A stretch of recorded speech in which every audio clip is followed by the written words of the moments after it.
Hey, what's up? It's Comic95, the Savior. So, this is my second part to my video on moving to Japan with less than $10,000, and for this video I'm really going to kind of break down exactly how much these things are going to cost you. So as I already said inside my previous video, which if you haven't watched that, I highly suggest that you do before you ask something that's already been answered there, or before you state something that I have already said myself.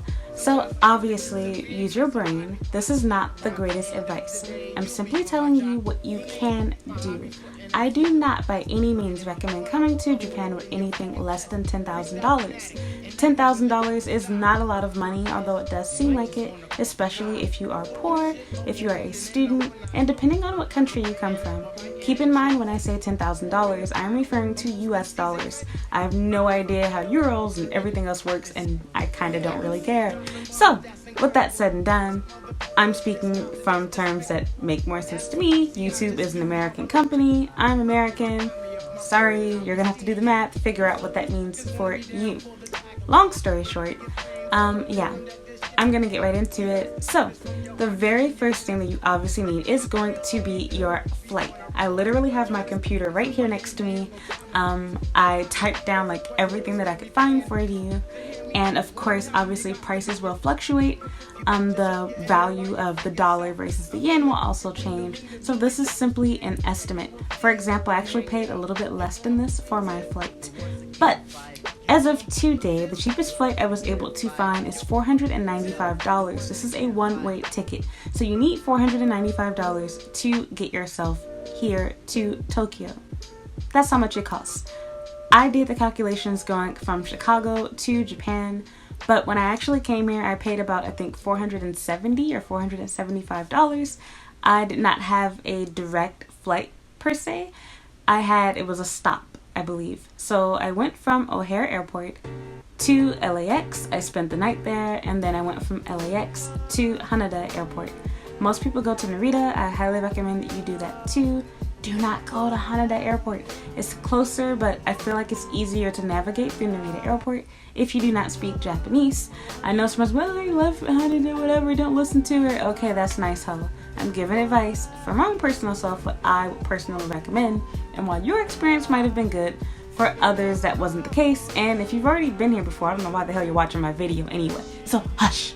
Anyway, moving along. Beyond just paying to get to Japan, obviously you have rent to worry about. I do not recommend living here long term, but for the amount that you pay, and if your goal is strictly to get to Japan, which should be the only reason why you're watching this video, you can pay as little as about $480 if you stay at Sakura House. So yeah, $480 is roughly the amount that you are going to pay in your rent. You don't have to pay for any utilities. You have free internet. You're very close to the train station. You can easily get by without a phone. I did not come to Japan without a cell phone. I actually bought a brand new iPhone when I came here, and I paid for international phone service, but everything did not work out for me. Now, let me rephrase that. I came here with a cheap prepaid phone expecting to buy a new phone in Japan, but they gave me the runaround. I needed to have an actual student visa. My little temporary visa was not enough. And even then, I had to have a bank account, all this type of crap that I did not have. So it wasn't an option. I used the opportunity when I went back to fix my visa situation to basically get a new iPhone then. So yeah, long story short, you can function in Japan without having a GPS and without having your smartphone. I did it for about a month. But I also did rely on my friends and roommates who helped me out tremendously, as well as my school. You can use a good old-fashioned map, talk to people, ask for help, they will help you out. But anyway, yeah, you're gonna pay about $480 for your rent, and basically about the same for your flight to get to Japan. Keep in mind, this is the bare minimum. I'm not talking about having a luxurious apartment, living the life in Japan. This is just to step foot into the country. The next thing that you obviously need to worry about is your food. Now keep in mind, once again, as I've already said several times, this is not advice for if you want to eat gourmet meals or you want to live in a nice apartment, live a good life. No. This is, I am so desperate to come to Japan, I will get there by any means possible. I'll do whatever it takes. You need to budget about $300 for a month worth of groceries. You are going to spend a lot of time on the toilet, but you will be in Japan, and if that's what you want, hey, it's worth it. I went through this to stay in Japan because I have most certainly been through periods where I was absolutely dirt poor, broke, and I thought I was going to die, and I felt like I was gonna have to be a hooker to survive. So with that said, you can definitely live here off of $300 a month budgeting for food. What will you be eating with $300? Well, as you can imagine, you will not be eating fat food. You will eat only when you are legitimately hungry, which means limiting yourself to only 3 meals every single day, not eating just for fun, not going out to eat with your friends, no partying, no drinking, etc. No, you will be staying at home and you will be buying, 7-Eleven curry and some rice, and that will be it. And rice might be a luxury too. You will have nights where you're just gonna eat curry straight from the pack, or just eat, rice just as it is, no butter, no sugar, nothing, that type of poor. And on a good day when you have the money for it, you might be able to afford some cereal, but that's gonna be it. Mind you, cereal in Japan is a lot more expensive and you get a lot less, and same thing goes for the milk. So yeah, you're going to live off of rice, you're going to live off of curry. Those would be the main 2 things, and you can also throw in some peanut butter and jelly. So curry, peanut butter, jelly, rice, and cereal. That's all you will be eating with this $300 budget. But again, you'll be able to live in Japan with that $300. So again, you're not going to be living the life, but it is doable. I've personally done it for probably longer than a month. I've been through some stuff since I've been here. I don't recommend it, but again, I'm telling you how you can do it. And this is really just a 1-month lifestyle. I'm not telling you to stay like this. I hope that you will get a job. I hope that your school will help you out and that you will get loans, credit, whatever after that first month. This is just survival skills, or survival information, so to speak. Aside from that, if you are living in Tokyo, like this video is pretty much advising you, you will only be spending about $150 to $200 a month on your transportation. Now, you can most certainly cut this out entirely if you choose to get a bike, but that will cost money. So we're just going to go with the fact that you're going to pretty much walk everywhere and budget $150 that you can actually spend for the month. So with the $150 that you do have, you'll basically be spending anywhere from about $2 to $3 a day. You can get on the train for as little as about 120 yen, which is like $1.20, to as much as like $10-15, for a one-way ticket.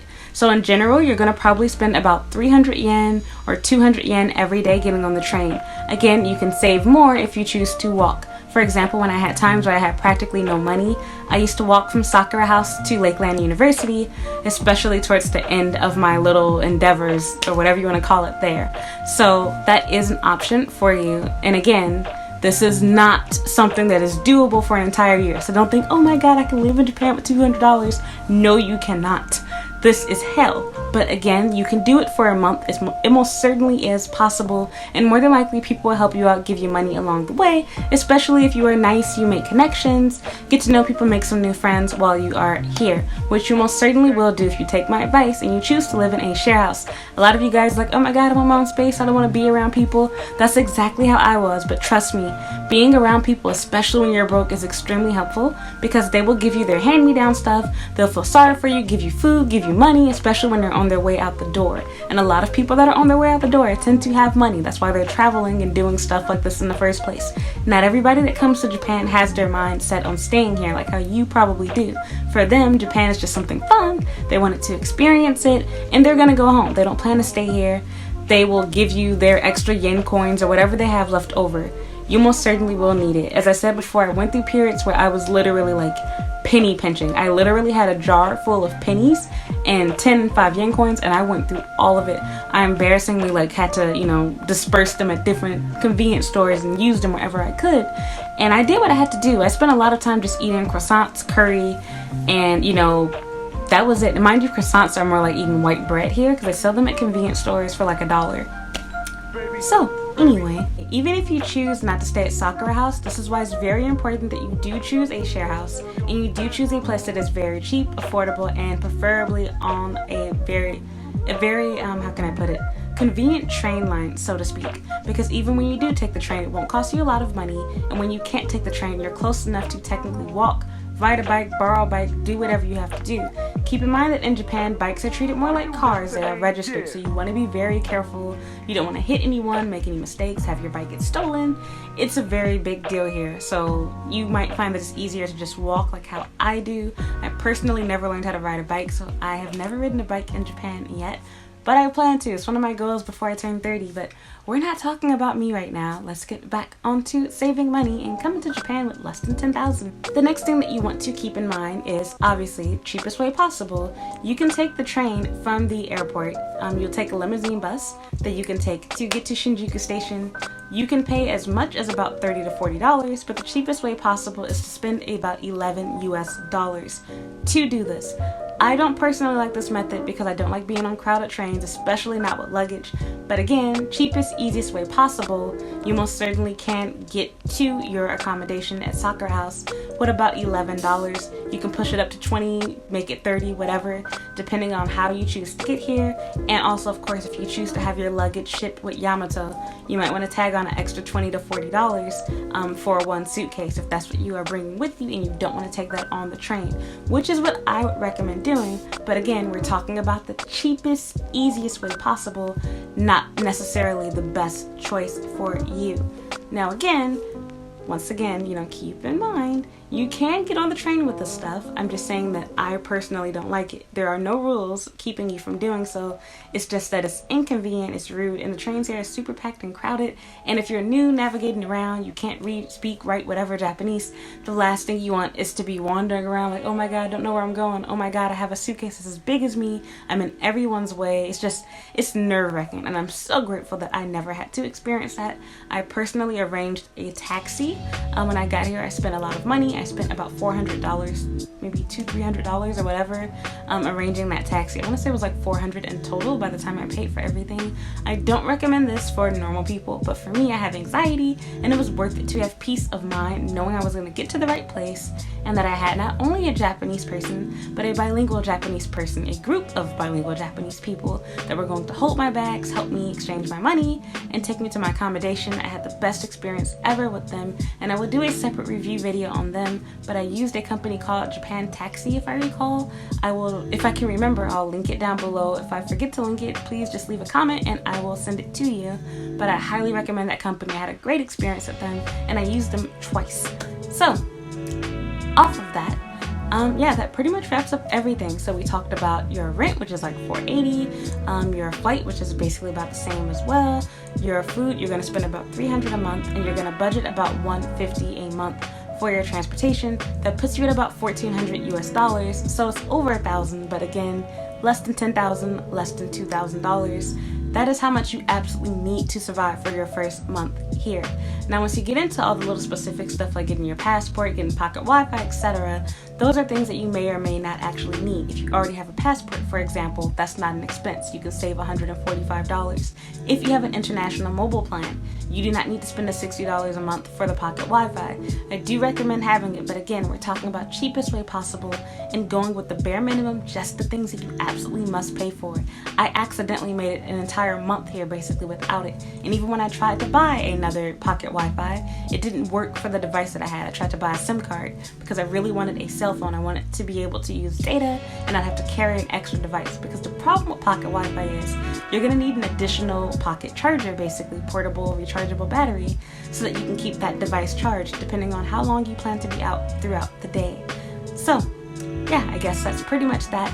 Obviously use common sense. This is just to get you by for a month. This is not a lifestyle way of living, and you most certainly want to get on your grind finding a job. You want to start, replying to ads and posting ads on Craigslist. You want to get your resume up on Gaijinpot and apply to as many jobs as possible. If you are going to come to Japan using this cheap method, I highly recommend that you come at the beginning or the very end of the year, so like between December to February, so that you would easily find a job. Any other time, you're asking for problems. Keep in mind that this is just for the things that you need to get into Japan.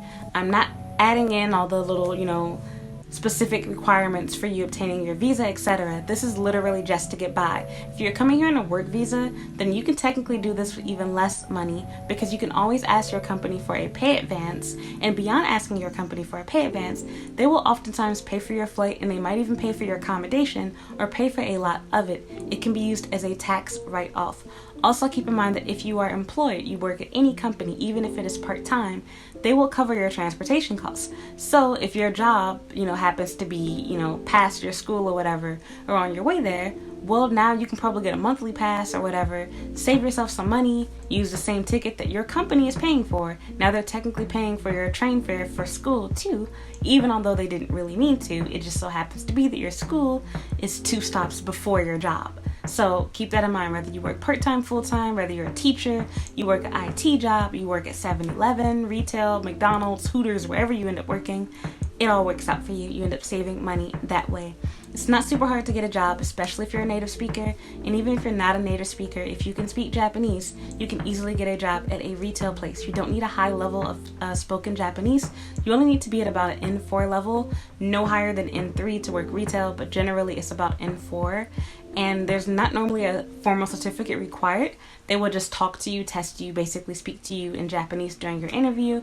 And sometimes they might ask for a certificate. Sometimes there might be a little bit of a test, but that's not a usual thing. Normally they can gauge your Japanese ability just by speaking to you. So that is that. I hope you found this video to be helpful. Again, this is just giving you the cheapest way possible. This is not a good idea to do. I'm just telling you that it is possible. I did not come to Japan with no damn $30,000 or whatever. I did not have that, but I did have loans and I did have credit that came to me a month later. So I did experience basically nickel and diming it. I've most certainly been practically poor. I've been practically homeless here. So I can tell you from personal experience that you can make it. You can survive off of eating bread and peanut butter and jelly and curry. You will lose a lot of weight. I lost a lot of weight through this. Again, I don't recommend it, but it's life. It happened. It's my story. It's my experience.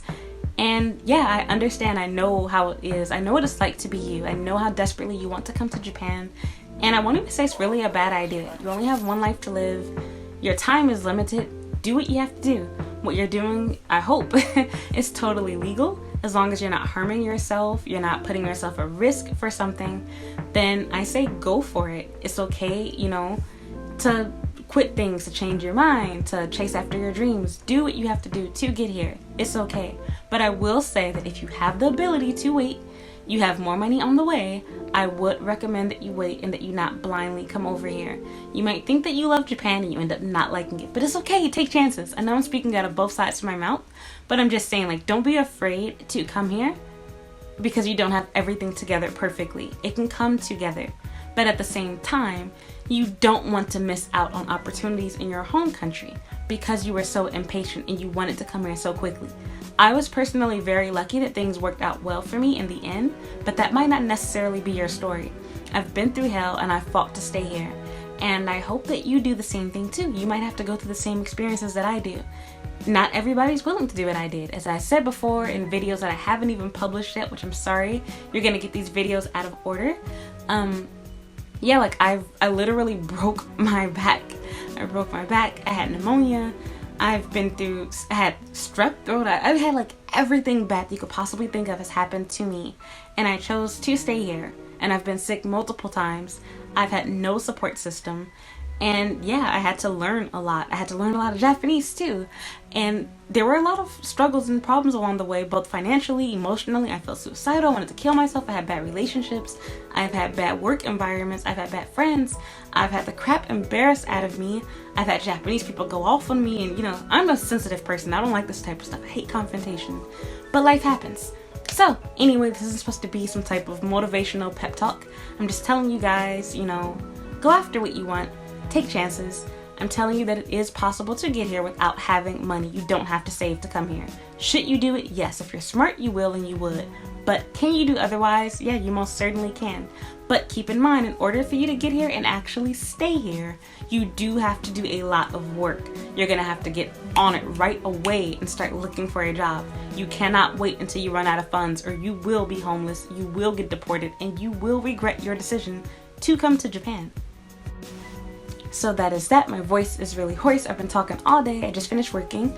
Thank you so much for watching. If you have any more questions or any advice that you would like to leave for other people that want to come to Japan on a fly, on a whim, with just a little bit of money, please leave your tips, advice, and comments down below. Again, the way to make this work best is if you are, on your grind, you start looking for jobs on Craigslist, Gaijinpot, through your school's work-study program, you apply for financial aid, you get in contact with Navient, whatever, Sally Mae, get your student loans, talk to your bank, get credit, fundraise, do what you have to do once you get here. And preferably you start before you get here. But if you don't do that, you're probably going to end up coming back home because you're not going to be able to keep doing this month after month. And not everybody is going to get a job, obviously, fast. So this may not work for you. So be very careful. Use your brain. Japan is a real place, just like America. You can't be homeless here. So that's that. Thank you so much for watching. Again, if you have any questions, comments, advice you'd like to leave, please leave it down below. Send me an email. I will try my best to help you out and to reply. Other than that, I would really appreciate it if you would give this video a thumbs up, leave a comment, and yeah, I hope you'll watch another video. I have a Snapchat, an Instagram, and a Twitter account, as well as a Facebook page. So if you would like and follow those pages as well, I would really appreciate you. Other than that, thank you so much for watching. Goodbye.